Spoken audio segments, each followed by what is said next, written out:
Today I'm going to show you some smart tools that can be used for fixing very stupid car designs.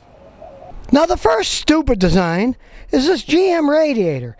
It has these cooling lines that cool the transmission that go into the cooling part of the radiator, but they don't have bolts that screw them in anymore. Here's an old broken radiator I took out. What happens is the lines just push into these holes and lock with a little spring. And there's only one reason for making them that way. It's cheaper to manufacture them. Instead of having to have somebody in there screwing the line on and making it tight, it just pushes in and snaps. But it makes it taking apart a gigantic pain when you have to replace the radiator. Unless you buy a disconnect tool like the Lyle. It just slips over the line like this, snaps on, then you push it in the hole and twist it a quarter of a turn. That unlocks the spring. Then you can just grab the line, and with a little force, off comes the line. Now without this little tool, it's virtually impossible to get that off without breaking something. So the tool has bypassed the stupidity of the design. Now another stupid modern design in this GM vehicle is you can't take fuel pressure that easily anymore.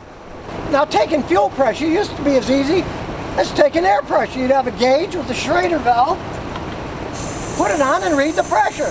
But no, of course, to save money, they took the Schrader valve off the fuel line, so now there's no longer any place you can easily test it. So tools to the rescue again. You get a fuel pressure gauge kit.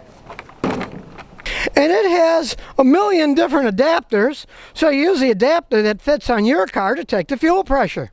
Now this whole kit only cost me about 90 bucks. But you don't need to buy them all. If you only have one car, you only need to buy the adapter for your car to do the fuel pressure checking.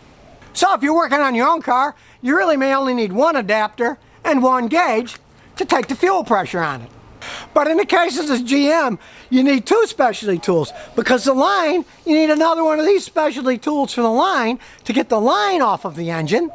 The line is right here, and you have to put the specialty tool on here to get it on, and then to wiggle it off and pull the line off. Then the gauge snaps over the line that you disconnected. Yes, and I too yearn for the old days when you could just snap it right onto a valve and not have to mess with all this garbage.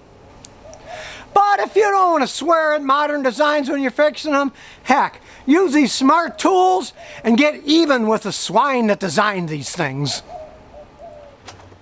And remember, if you have car questions, just visit the Scotty Kilmer channel.